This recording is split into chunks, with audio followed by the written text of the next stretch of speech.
Hello, it's Charles with UberEats. Today is Thursday, the 25th of September, 2025, and I am blessed and grateful this morning because I received the gift of tomorrow with God's wake-up call, and I got to see another day here in beautiful, sunny Tampa, Florida.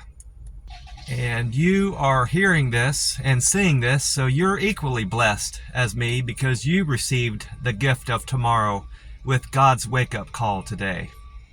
Tomorrow is a gift and it's not promised to anybody, so we need to always appreciate every morning that we wake up and we get to see another day here on earth. I am up at the McDonald's. I'm not in the back parking lot area. There's the white SUV is there and there's two other cars. There's room for me to park there, but I would have to park close to that too close to that SUV, the white SUV, to my liking, and his headlights are on and his passenger door is open, so I mostly don't want to disturb him, whoever he is, and crowd him, feel like he's getting crowded by me. So I'm parked closer to the drive-thru right now, in the employee parking area. Not so close to them either that I'm bothering them. The closest employee car to me is like 5 or 6 spots away.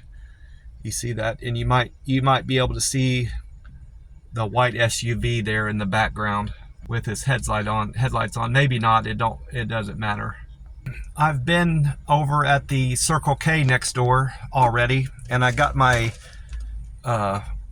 free cup of ice in my Thornton's cup. It's already started to melt, the ice has.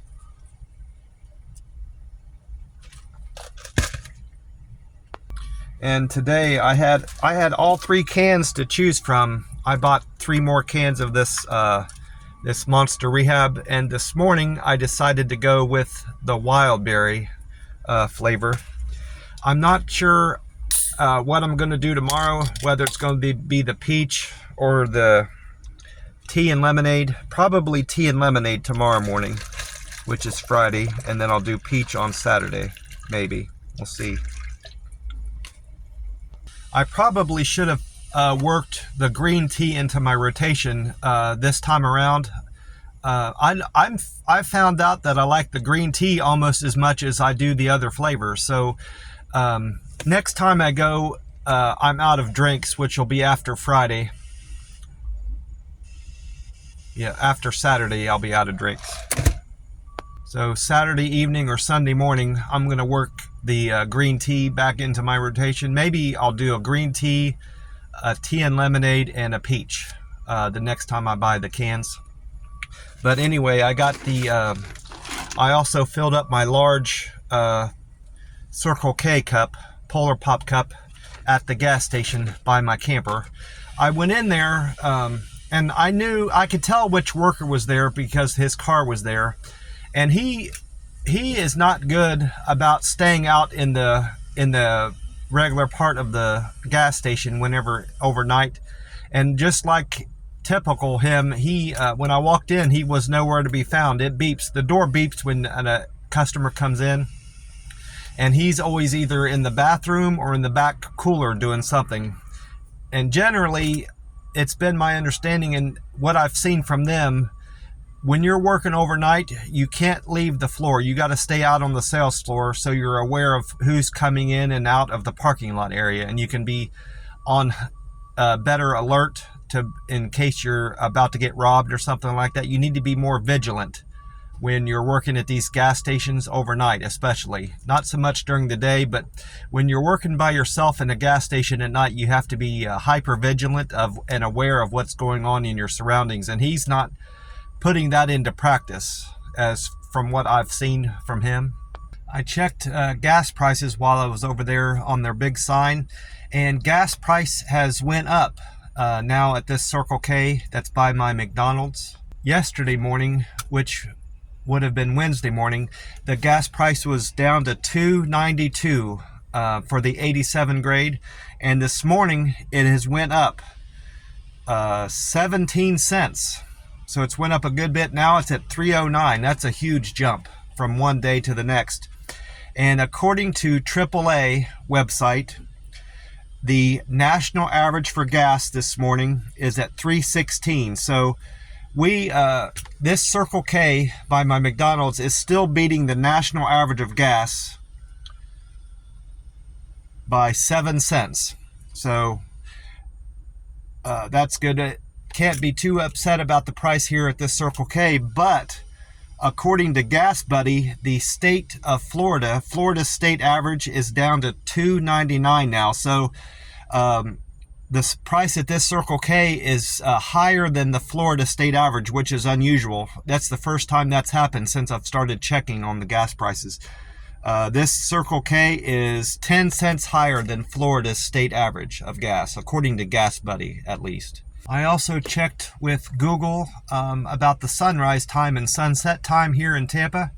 According to Google, the sun will rise today in Tampa, Florida at 7:20 a.m. and the sun's going to set at 7:22 p.m. tonight. And the time right now is 4:21 in the morning a.m. So we've got 2 hours and 59 minutes until the sun comes up here in Tampa, Florida. Beautiful Tampa, Florida. I checked with Google Weather, and according to that, we can expect a high temperature today in Tampa of 90 degrees, and there's going to be a short period of rain, 50% chance of rain between 2 p.m. and 3 p.m. according to Google. And I also watched the Weather Channel, this local channel here in Tampa. They call it Fox 13 Tampa. And according to that, their meteorologist on there, their chief meteorologist, Paul Delegato, said he gave a similar forecast as in terms of the high temperature. He also said that we can expect a high temperature of 90 degrees, but he called for a 50% chance of rain later in the day here in Tampa. He says it's going to be from 3 to 6, a wider period of rain and later in the day. So we'll have to wait and see which forecast ended up being the closest to what they called for. He also went on to, during his weather segment on Tampa, on Fox 13 Tampa, went on to talk about the hurricanes. He explained that Hurricane Gabrielle has moved farther to the east and is getting closer and closer to Portugal and Spain. And once it gets there, it's just going to be a rain event. It's just going to bring a lot of rain to Spain whenever it gets there. It's still like a day or two out, apparently, from what he said. I don't really remember him saying it in terms of days. He just showed it on the map, and it looked like it was probably a day or two away from my estimation. And he did give new information about these. They were calling them 94L and 95L. I had never heard that terminology at all whenever you give forecasts. I looked into it, and they use that kind of terminology on hurricanes. Not hurricanes, but storm events that will become tropical depressions, and then the tropical depressions turn into hurricanes eventually. Well, before a wave becomes a tropical depression, they refer to that as a study area. They're studying the wave to see what it's going to do, and they have to call it something. They have to call that wave something, so they call it a 94L or a 95L, something L, and they put a number in front of it to designate that's the area that they're studying, and that's what they're talking about, and that makes sense. So he explained last night during his forecast. I didn't get to the camper at 6 to get his first airing of his weather report. This was later in the day, so I didn't get to see that, and I didn't get to see his original forecast. This was they re-air the news and the weather. This was a re-airing of his weather channel. So in any event, he explained that 95L has turned into a hurricane, and they're naturally going to call it Hurricane Humberto, because that was the next hurricane that was going to get named. Hurricane Humberto, he says, Paul has said that it's going to follow more or less the same trajectory and intensity that Hurricane Gabrielle has done. It's pretty much going to do the same thing. It's going to continue tracking westward, and then once it gets up to about midpoint into Florida, where Florida is, it's going to hook up and back to the east again, which is good news. It's going to be slightly closer, he says, closer to Florida than what Gabrielle did, but it's not going to come anywhere close to Florida. In terms of, we're not going to get any rain or nothing or wind from it. It's going to track back north and head back east and pretty much hit Spain again, is what he's predicting.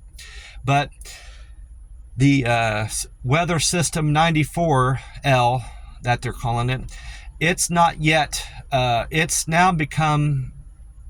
not even a tropical depression yet, but he's anticipating that it will become a tropical depression and develop into a hurricane. And when that happens, they're going to call it Hurricane.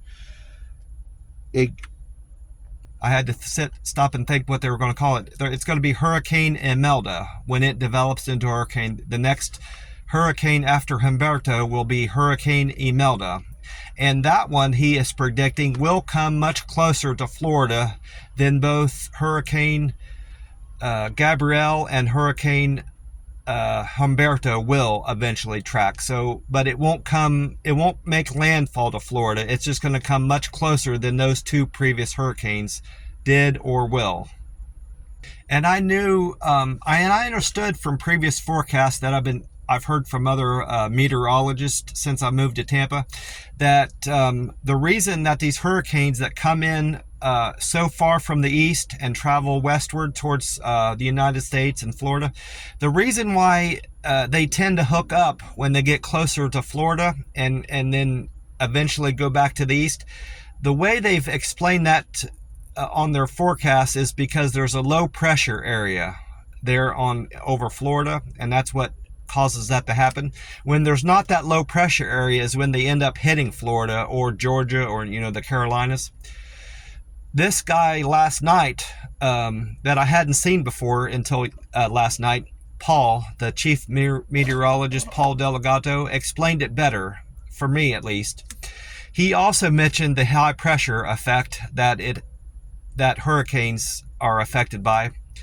He explained it better. He said that there's an area of high pressure out in the Atlantic that spins clockwise, okay?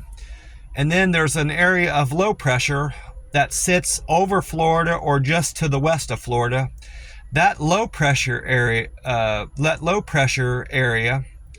rotates counterclockwise, okay? So that causes a trough of wind over the Gulf of America to bring air down over Texas, and then it bottoms out over the Gulf of America, and then when it gets into the Florida area, it goes back up again. That's what that low area of wind pressure over the Gulf does. And that also causes that wind going back up north over Florida into the Atlantic causes hurricanes to track upward as they near Florida, which that makes sense. And I wish the other weathermen had explained it like he does. They could probably take a lesson from Paul and start explaining the weather patterns over Florida and what effect they have on hurricanes as they approach Florida, because he made his approach to that made a whole lot more sense to me. And it made me understand why hurricanes have been tracking the way they do whenever they approach Florida. Now, he also went on to explain that when tropical depressions don't originate from as far east as these have, when they are generated from storms that come from the Caribbean and are lower and they approach Florida from the bottom, they don't have that same, low pressure and high pressure doesn't have that same effect on these hurricanes because they're approaching from the south and going upward. So those are hurricanes that have a greater impact on the Florida region and tend to hit Florida more often than others do. So we'll have to wait. I hope we don't have any of those this season. I hope they all come from the Far East, of course. My mouth's getting dry. I need to take another swig of my Monster Wildberry.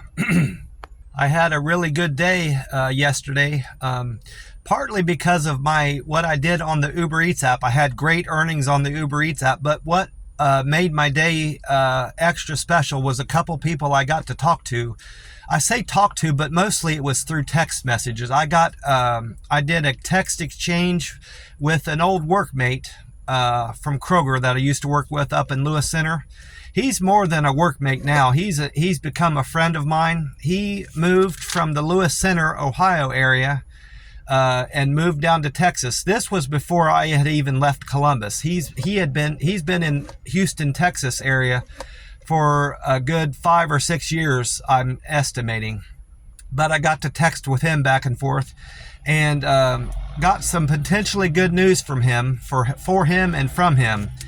He unfortunately lost his job with Kroger's fairly recently in the last month or two, and is on the job hunt. Now, he had a good opportunity with a company that's called Igloo. I think it's the same Igloo that makes hard-shelled coolers and cups and stuff that keep your drink cold. I'm assuming that's the Igloo that he's talking about. I didn't go as far as to look into it any further, but he didn't get a call back from Igloo, and he's applied to a few other places that have not called him back. I suggested that he get in touch with these staffing agencies. There are staffing agencies in all these big towns, and they oftentimes will get you something. It might not be the job that you're looking for, but it's a job that will start getting income in. It'll get some money coming in, and you can start getting caught up with all your bills and your rent, which is probably his rent is probably his biggest concern, because I know rent is expensive in the Houston, Texas area. I've looked into that myself. When I moved to Texas, I was looking for where in Texas had the cheapest rent, and it ended up being either El Paso, Texas, or the Rio Grande Valley. And El Paso isn't a good area. It's not a safe area, and it's not a good area for doing Uber Eats deliveries, from what I've read. And McAllen, Texas ended up being too hot for me to stay there, but the rent down there is the cheapest you're going to find anywhere in Texas, and it's cheap living down there. It's the lowest cost of living of anywhere in Texas you can find. It's just so damn hot down there, I couldn't take it. I was cooking down there, cooking worse than I was in Las Vegas, if you can believe that. That's the truth. But anyway, I'm fortunate. I've been able to stay in touch with him since we've both left Kroger. I've managed to stay in touch with him mostly through text messages. He tries to call me from time to time, but I'm generally I'm out driving on deliveries whenever he calls me, and it's just not a good opportunity. So I stay in touch with him mostly through text messages. Well, I got good news from him when he texted me yesterday. He has a opportunity to work at the U.S. Post Office there in Texas, Houston, Texas, and he's got his second interview. He has already done one text exchanged with his interviewer, and now he's has had a call. He's had a call-in interview with his with the U.S. Postal Service, and I need to text him back to find out how that went. I told him that I'm praying for him, and I'm putting good thoughts out for him into the universe, and I'm hoping and praying that he gets a call back and gets on with the U.S. Postal Service. And he told me he really appreciates that, and he tells me that he prays for me all the time and thinks about me all the time and wishes the best for me here in Tampa, Florida. All that I tell him about Tampa is that the weather here is beautiful, and I'm really enjoying it, and how it's not as hot as was down in the Rio Grande Valley. I try to refrain from talking about how well I'm doing with the Uber Eats app with him, because he doesn't have work right now, and that wouldn't be a good exchange of of information and something to talk about with him. It would be kind of insensitive on my part to talk about how well I'm doing with my Uber Eats app, because he's not got any money coming in right now. Once he gets on with the post office, God willing, I can start talking to him about how well I'm doing with the Uber Eats app, because I enjoy talking to friends and family about the Uber Eats app, and I would like to talk to him about it, but I just can't right now. I mentioned my cousin back in Ohio. I did talk to her yesterday. She was the one that I stayed with when I went to Ohio for that family reunion, the second Sunday in August this year. It's always on the second Sunday of every August, every year. Well, she called me when I was out on deliveries. I was out actually going to a restaurant when she called me, so I made it clear that I couldn't talk for very long. And I asked her how she was doing and what was going on. She had called me initially to find out if I had phone numbers in my phone for somebody that she needed to call. So I told her as soon as I got parked and was done with this delivery, once I got to the customer's house, I would call her right back. Well, that slipped my mind. And so I got on with my deliveries, and it wasn't until I was on my second to last or my last delivery I realized I hadn't called her back. So I took that opportunity to give her another quick call, and I promised her that I would call her back when I was done for the day. And sure enough, I did remember to call her back, thankfully, and give her that number. Well, I did call her back when I got back to the camper, and I was able to talk more freely and get caught up with her. I asked her how her day was and what all she did. She, of course, always spends part of her day going back and forth, up and down I was about to say the freeway there, but I better not share that on here. She visits as much as she can with her oldest grandson. She loves spending time with him. So she got to do that, and she spent a large part of her day cleaning her house. She's been doing a lot of house cleaning and rearranging furniture in her house, and just tidying up. There's been letters and tax information that she's trying to find in her house, and it's from what I gathered, it's no surprise that she's had a hard time keeping track of her records and tax stuff, because she's got kind of stuff all over the place there. But she did find a few letters that she had been looking for and pictures. So her cleaning her house and sorting things out there has been beneficial for her, but she's still looking for her tax records. I know taxes are on her mind, because when I had mentioned to her in the course of our conversation yesterday that how surprised I was that it's already fall, and this year has just flown by. And then she said, I know it's like that every year, how fast the year flies by, and it's already fall, and it's before we know it, it's going to be tax season. That was kind of a strange expression. There's a lot of stuff coming up, but it's not going to be tax season anytime soon. That's not till the end of January. But then I thought about correcting her. I said, it's not going to be tax season until next year, cousin. And then it occurred to me that she's worried about her taxes, and that's what that means. And she probably just brought that up because she wants me to talk to her about her taxes. I know of a specific tax problem that she has, and she probably wanted me to talk to her about it. And I wish that had occurred to me during our conversation, because I just kind of steered the conversation in other directions, and I probably should have,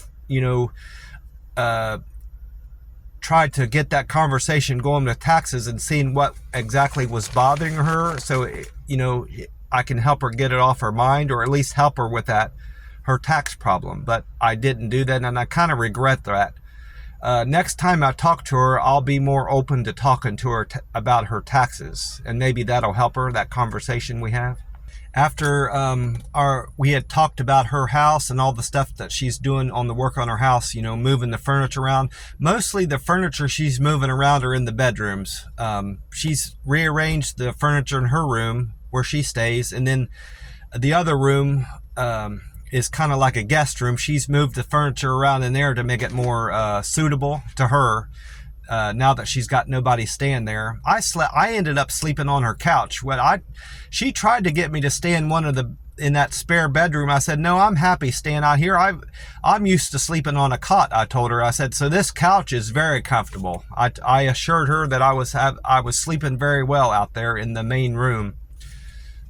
And naturally, the conversation when we were talking about sleeping arrangements and stuff like that, she asked me if I sleep well in that camper. I said, boy, I sure do. For one thing, I said, it's not hot in there at all. It's a little warm in there when I get back from doing UberEats deliveries because I have the air conditioner shut off. I share that camper. I explained to her, I've explained this to her a few times. I share that camper with another guy. I have the bedroom on the right, and then he has the bedroom on the far left. And in between us, we have a little kitchenette, dining room area, and then a bathroom. And that's in the middle part of the camper. And I said, my air conditioner in my bedroom, it will freeze you out. And I said, in fact, I have to turn it off. Sometimes I turn it off in the middle of the night. It's so cold in there. And another thing that helps keep that camper cool just in general, there's a lot of trees over that part of the yard where the camper is. And that naturally will keep it cooler in there. We've got that, it keeps the sun from beating down on the top of the camper. So I assured her, my cousin, that I have no trouble sleeping there overnight. And I said, the only thing that keeps me from sleeping good overnight is if I drink too much water late in the day. I naturally will have to get up a couple times and go into the house to pee. And then she said, well, can't you use the bathroom in the camper? I said, I can if I want to, but I don't prefer to. I like to have a lot of room, and I like to be able to shut a door and see what I'm doing in there. And you can't do that in the camper because the light in the camper doesn't work. You can use it during the day because you can see well enough in there, but at night it's not light enough to see what you're doing in that camper bathroom. So I explained to her that I always like to walk into the main house, and use my spotlight to see where I'm going, to make sure I'm not stepping on anything, snakes or lizards or anything that's out there, or cats, and I make sure I'm not stepping on anything going into the main house. I use that spotlight to see where I'm going into the house and see where I'm going when I get into the house. And we started talking about wildlife. When I talked about lizards, I mentioned to her that, and my brother, that I'm sure that I had seen a large tail of some kind of lizard. It was either the first night I was here in Tampa or the second night. I was going out from the camper into the main house, and it was in the middle of the night, and just something scurried under the camper, and all I could see of it was a large tail. And I'm certain now that I've looked into it further that it was an iguana. So we've got iguanas here in Tampa, Florida. I'm absolutely positive of it. And I've seen some YouTubers that live here in Tampa, and they've also seen iguanas here in Tampa, Florida. So I think they've migrated up from Miami, or maybe they've been here all along for a long period of time. It's hard to tell, I guess. And like I said, I know there's snakes here. My brother has told me that I need to watch out for snakes, stepping on snakes, and that there's a lot of poisonous snakes. And I tried to tell that to my cousin, and she said that I don't have to worry about snakes in Florida, and she's wrong about that. And I said, what makes you think I don't have to worry about snakes here in Florida? And she said, well, the alligators will eat them all up. And she's got bad information. Someone's given her bad information about snakes, or she's come to that on her own. I tried to assure her that there are large poisonous snakes here that you need to watch out for. And it's not going to be alligators alligators might eat snakes, but the snakes that they eat are water snakes, not the snakes that you will come in contact with when you're walking out in the fields or out in your yard where there's overgrowth, when the grass is high and like it is here where I live, and when there's there's a broken down car in the back part of the lot that I live. Anywhere that there's somewhere that snakes can harbor, you know, that I'm sure there's snakes living underneath that car back there in the back part of the lot. And there's a barbecue grill that someone has pushed over. I'm sure there's snakes under there. But she seems to think that you don't have to worry about snakes because of the alligators eating them, you know, and that's a bad point of view. Another thing she said that I don't agree with, and she said that there's no deer down here. I'm certain that there's deer in Florida too, because why would they stop? There's deer in Georgia. Why would they stop at the state line of Florida and not cross over? And I've seen deer crossing signs here in Florida, so I know there's deer in Florida. But my cousin seems to be of the thought process that there's no deer in Florida, and that's just that's a silly notion to me. But I didn't try to convince her of the deer either. I just kind of let that go too. She thinks there's no worry of snakes and no deer in Florida. So I didn't try to convince her otherwise of that. I just tried to move the conversation on to other areas. I was sitting here trying to think about what else I talked to her about. I mentioned to her that I wrote a letter to my aunt. And I told her it was after I had talked to her briefly when she had called me for the phone number. I had another break. I told her that I had a good day with the UberEats app, a good earnings day, but I had to work later in the day than I generally do. I worked almost until sundown last night, Wednesday night.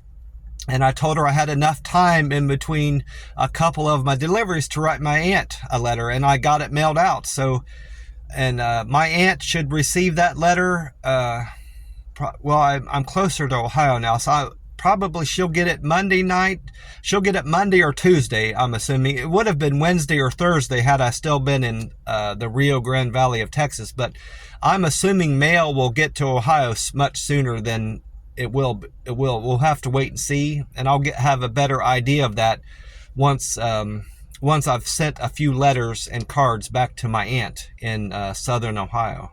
Which reminds me, I need to make sure I place a call to my cousin. She's got a birthday coming up here the last few days of September. I need to make sure I give her a call and wish her a happy birthday. I mentioned I had a great day on the app. I had a 24, the best paying delivery I did was from, I was going to say it was from, but it was one of those courier savers where you're a courier and you pick up a package from one person and take it to another person, two individuals. It wasn't a restaurant. I got paid, they paid me $21.82 and a tip of $3.02. So I made $24.84 on that. That was my best trip yesterday. And then my second best trip was a delivery from KFC on Village Lakes to Rocky. And Rocky tipped me $9 on a fare of $6.52. I'm glad I went into this I'm glad I went into this UberEats app last night, because I noticed that I got a message from UberEats that I had got a similar message before, and I had to wrote it down because I have a hard time remembering word for word what it wrote. But this UberEats message says, the UberEats messaged me, and the title of the message was $17 tip. Your commitment is really paying off. I'm assuming their commitment to service is something that I've recently changed, and my habit I've recently changed on the app is getting to the customer quicker and trying to improve that on-time percentage. And it's paid off in more ways than just getting a good message from the UberEats app, and I'll get into that in a minute. It says that UberEats message said, the body of the message said, wow, a $17 tip. Charles, take a bow. You recently received a $17 tip from your customer. You're setting a high bar with your fantastic service, and customers are noticing you, Charles. Your service is always front and center. Uber makes it easy for customers to thank you for your efforts in providing excellent service to them. I mentioned that it's my working on improving my delivery times is paying off in more ways than one. I was talking about something that has recently changed on my metrics on the UberEats app. I found out this morning that I'm now a diamond driver. I had been a diamond driver for the longest time. The whole time I was out in Vegas. Part of the last week or two that I left Columbus, I had went up from a gold driver to a platinum driver. And that's because I had moved from I was living with a family in Columbus due to circumstances that I had recently gone under. And I had moved from there. We ended up, the family members I was living with in Columbus, we all figured out better living situations for ourselves. And I moved out of that house first, and I moved into another house in Lockbourne, Ohio. Well, that circumstance allowed me to take more Uber Eats trips. I was still working at the pizza place, the Papa John's place on West Broad Street, but I was also able to do more deliveries with Uber Eats, and that helped me go from a gold driver to a platinum driver. And the whole time I was out in Vegas, I maintained my platinum driver status. Now, I lost that when I moved to Oklahoma City because I ended up working at a warehouse. I'm not going to name the warehouse I worked at, but I worked at a warehouse and I wasn't doing as many Uber Eats deliveries. I decided working at the warehouse was the best option for me because Oklahoma City is not a good place for Uber Eats drivers. It's not laid out good for delivering for Uber Eats, and there's not enough restaurants out there to make a good income being an Uber Eats driver. So I knew I had to get on doing something else, and I was at a Dollar General store getting some sundries, getting some toilet paper, shampoo. Well, I was gonna say body wash, but I don't use body wash. I use shampoo. I treat shampoo like a body wash. Well, I was getting all my stuff there at the Dollar General, and across the way there, they had a great big sign that said "Now hiring, open hiring," and I thought it was a one of those temp services, which I'm like, well, I need to find a job somewhere. I'm going to go to that temp agency and get a job there.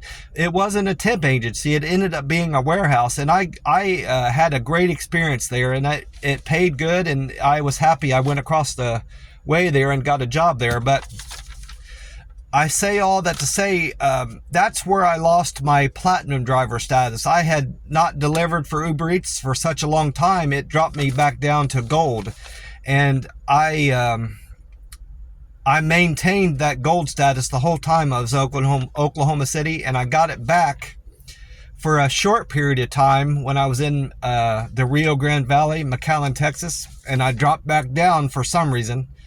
And then I was gold for the last month or two. I was in McAllen, Texas, and then gold still when I moved here to Tampa, Florida.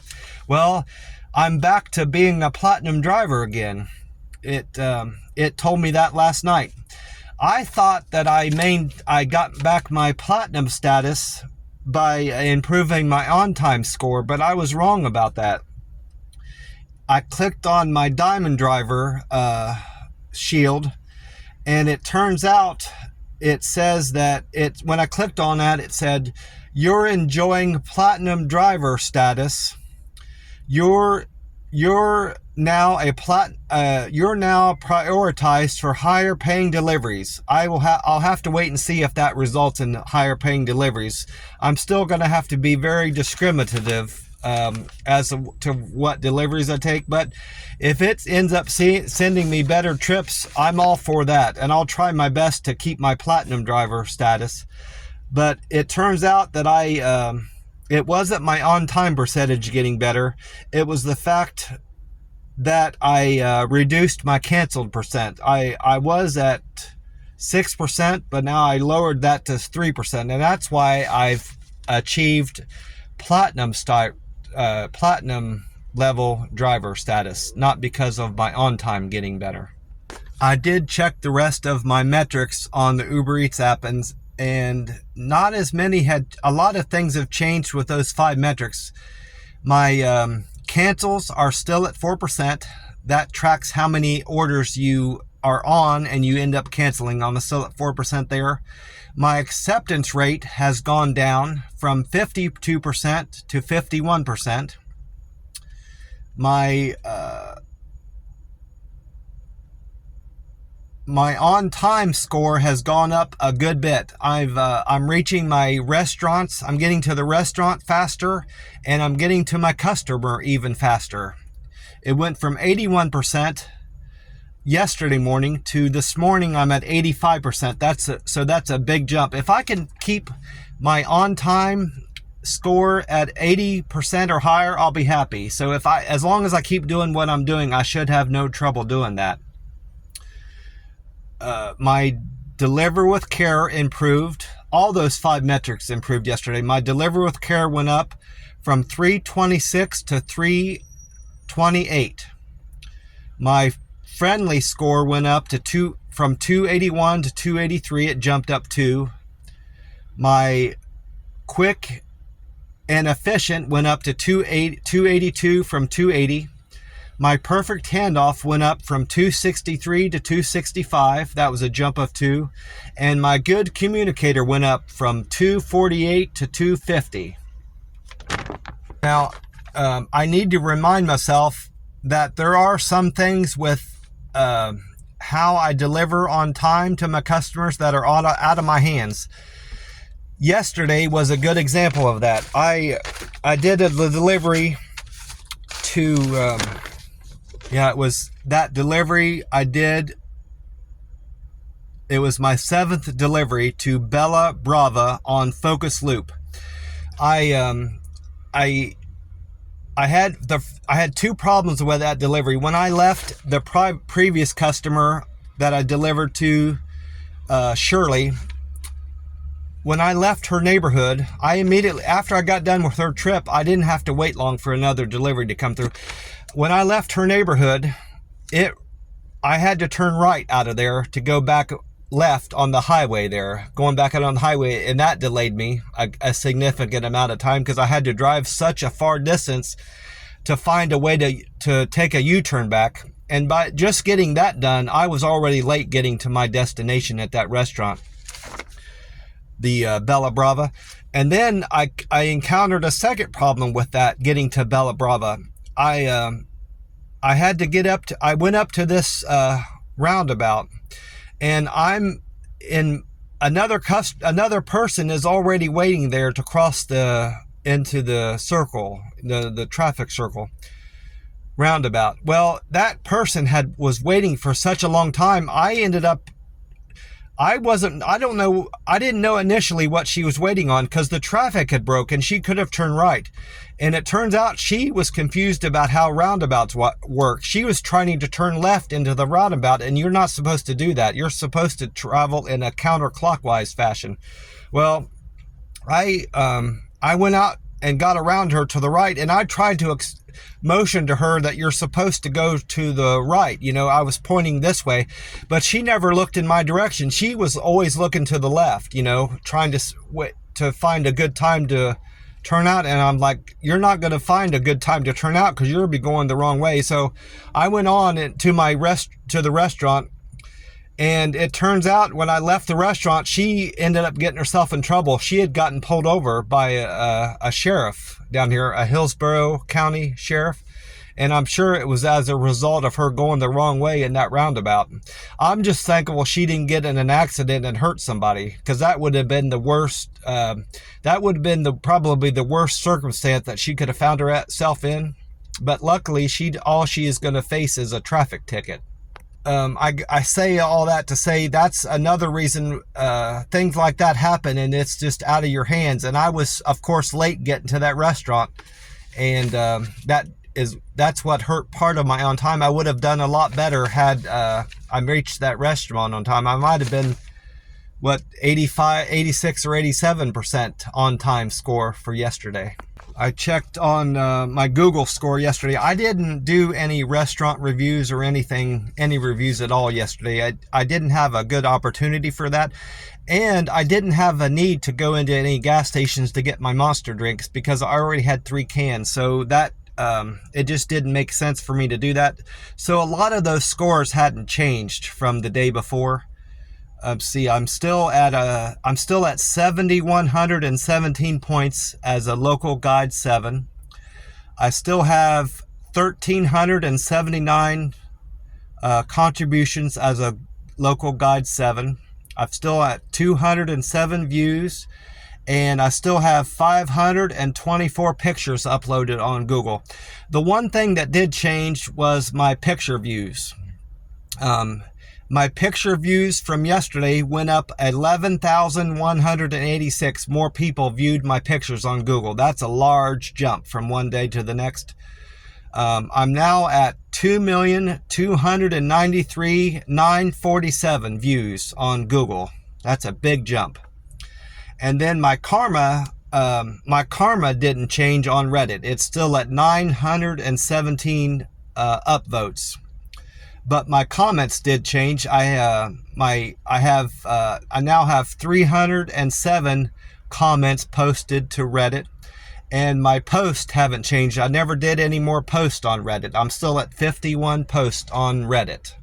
I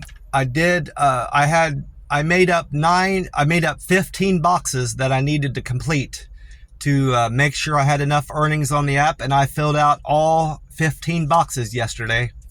My first delivery of the day was from a Dunkin' Donuts. I delivered from Dunkin' Donuts on East Fowler to Daniel. And Daniel's fare on that trip was $2, and Daniel tipped me $4.37. So I made $6.37 on that delivery from Dunkin's. And then my second delivery was from a Starbucks. That Starbucks was on Fletcher Avenue for Brandon, and Brandon tipped me $3.54 on a fare of $5, so I made $8.54 on that trip. And then my third trip was that courier. I mentioned that courier saver that I made the most money on. There wasn't really anything particularly remarkable about that. Usually there's something that kind of happens out of the ordinary on those trips, but it was just a regular courier delivery. I had no problems with it. It was pretty much uneventful. Just the fact that I made the most of it of all my trips yesterday was the thing that was most remarkable about that.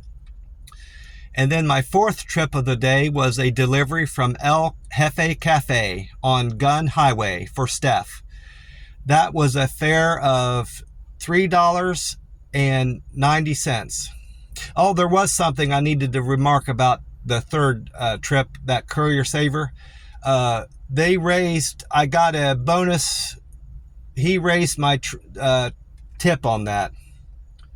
Doesn't say how much, but it didn't tell me how much I got more, but he did raise my tip. I got a message from Uber on that. I'm glad I remembered that. And then El Jefe Cafe was my fourth delivery on Gun Highway for Steph. Now, Steph was a fare of $3.90, and she tipped me $15. Altogether, I made $15.90 on that. It was a fare of $2, and Steph tipped me $3.90. And then my fifth delivery was from Gray Bar on Eagle Palms to Barrel. Barrel tipped me $1.80 on a fare of $15.26, and I also got a toll reimbursement of $2.55. So altogether, I made $19.61 on that. And then my sixth trip of the day was a double from La Berea Bakery on Bears Avenue. That delivery from Gray Bar on Eagle Palms was to Lily and Shirley. Altogether, that was a fare of $3, and I got a tip from those two totaling $10. So I made $13.03 on that delivery from La Berea Bakery. I need to take a break and get another swig of my drink here, which I'm completely out of. And then after that La Berea Bakery double, I went on to Bella Brava on Focus Loop. That was the order that I got delayed on, and it hurt my on-time score. That was my 7th trip of the day to Josephina. Josephina's fare was $2.53, and she tipped me $7.64, so I made $10.17 on that trip. And then my 8th trip of the day was a delivery from Polo Tropical on Sierra Center.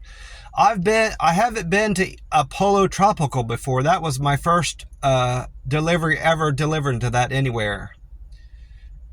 And I think I've been to all these others at some point. Yeah, I've been to all the others. Dunkin' Donuts, of course, I've been to before, and I've been to Gray Bar once before. But in any event, that was a delivery to Jason. Jason's fare was $3.15, and he tipped me $5.48, so I made $8.63 on that trip. And then my 9th trip was to Shanghai on Island Boulevard to Shannon. Now that was an also first time. I've never been to Shanghai on Island Boulevard before. Shannon's trip was a $2 fare, and Shannon decided to give me a very good tip of $8.10. So I made $10.10 on that trip. And then my 10th delivery was from Chick-fil-A on Curly Road. That's the first time I've ever been to the Chick-fil-A on Curly Road before. I didn't know there was a Curly Road here in Tampa. That delivery was to Shanda. Shanda tipped me $7.85 on a fare of $2, so I made $9.85 on that trip. And then I did a delivery. My 11th delivery was from Pizza Mania on Bruce B. Downs for Ferris. Ferris fare was $2, and I got a tip of $7.03, so I made $9.03 on that trip. And then the 12th trip of the day was from Chewy's. I delivered from Chewy's on Sun Center to John. John decided to give me an excellent tip of $11.75. That was my best tip of the day, because the other tip, $15.90, was from 2 different people. No, I take that back. No, that was my second best tip. My best tip of the day was from Steph on the El Jefe Cafe. John tipped me the second best tip of the day of $11.75 for a total of $13.75. And then I went on to deliver from Taco Bell. My 13th trip was from Taco Bell to April on April Drive. The Taco Bell on April Drive to Gabby. Gabby tipped me $9.41 on a fare of $2. And Gabby raised my tip. That 13th trip, it was originally going to pay me $9.71. Gabby raised it $1.70 more to a total of $11.41. So that was the second trip that I got a raise on. April gave me a more bumped up my tip more. And then I went on to the 14th trip of the day was from a KFC on Village Lakes to Rocky. Rocky's toll was Rocky's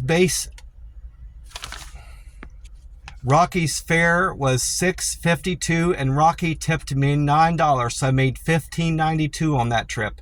And then my last delivery of the day was from Via Italia wood-fired pizza and bar for Ashley. Ashley tipped me $5 on a fare of $2, so I made $7 on that trip. And that was the second least paying trip of the day. The least paying trip was from Dunkin' Donuts, my first trip of the day, for $6.37. I did end up checking on the Powerball number, anticipating I'd find out what the jackpot was, but I didn't find that out. the Powerball jackpot, the Powerball.com didn't display the winning numbers. It said, it didn't display the jackpot. It said I forget what exactly it said. I wrote it down. Yeah, even as of 4 a.m. this morning, it still said on the Powerball website, results pending. So I don't know what the jackpot's going to be for Saturday night, but I do. Yeah, took me a minute to find out where I wrote it down. My handwriting is so bad. I had a hard time making out my handwriting too. The Powerball numbers from last night, the 24th winning numbers, was 15, 31, 45, 49, 53, and the Powerball 19. I did not hit. I don't think I hit a single number. My numbers I play is 14, 22, 25, 37, 49. I hit 49. And then the Powerball 23. One number in the middle doesn't pay anything. I think you have to have at least 3 numbers in the middle, 3 regular numbers, and you'll win something, or 2 numbers and a Powerball, but just one number, regular number, doesn't pay anything. I always double check. I go up and scan my ticket at that self-serve checker where you can just scan the bottom of the ticket there and find out if I'm a winner. And I always do that before I throw out a ticket. Now, I don't throw out a ticket in general because I always I keep this ticket to play new numbers, and then once I do that, I throw the old ticket away as long as I know it's not a winner. And of course, I've got my Florida lottery $1 ticket, $500 a week for life for 25 years. I've had this ticket a while. I've had it. I bought 2 tickets last time, and now I'm down to this ticket. This ticket is number 16 on the book. And like I said before, I've heard from a few different people, including my cousin. My ex-wife always had this point of view, and my cousin that I stayed with in Southern Ohio when I went there for the family reunion. They're both of the thought process that it matters what number you buy on the book. So I don't think that's the case, and I haven't experienced that, but we'll see if this is a winner. I got my lucky wheat penny that I got back in change from the McDonald's here. We'll see if that's going to be a lucky penny today. I'm scratching off my winning number that I need to match up this time around is number 10. We'll see if I have that on any of my numbers. So I've got number 9, so I didn't win $1,000. And now I've got number 4. That would have been the lucky $500 a week for life, so I didn't win that. And then the next number I have is 11, so I didn't win $200. And then I've got 2 more chances here to win something. 16, so I didn't win $40. And the last number is 3, so I didn't win $100. So this is another bad ticket. So I've got 5 or 6 tickets now that I haven't won any money on these, unfortunately. I just remembered I've got my big cup of ice that's started to melt down now. I can get some liquidation from. Well, I want to thank you for watching my video. I really appreciate it. I want to wish you all a great day and a great weekend, and God bless you. And take this time to remind you that God loves you. God is great. God is good. God is good always. And any problems you have, big or small, you can count on God to listen to you and listen to your prayers as long as you believe in Him and believe in Him as your higher power, and do your best to follow the teachings of Jesus Christ and accept Jesus into your heart and believe in Him. And believe that He died on the cross for our sins. It'll do wonders for you, and God will work miracles in your life as long as you believe in Him and pray to Him and give all your worries and prayers to him, he will listen to you. I know this for a fact because he listens to my prayers and he listens to me anytime I talk to him. He's relieved the awful burden and detriment that an alcohol addiction had on my life. It's been 3 years and a month almost since I quit drinking. I quit drinking on September 1st of 2022, and I started I allowed God and Jesus into my life back then, and it's relieved that awful detriment I had alcohol had on my life and had a grip on my life, and it only brought misery and darkness into my life. But now I'm much happier and healthier for not having alcohol and not drinking alcohol for such a long period of time. I'm feeling much better for it. And God can do the same for you. If you're troubled with alcohol addiction or drug addiction, or just troubled by bills or family problems, gambling addiction, anything like that, just pray to God and he will answer your prayers. I know this for certain. God is good. God is great. God is all powerful, and God will answer your prayers. Well, I'm going to get off here. I want to wish you all well, and God bless you. I will talk to you soon. Bye for now.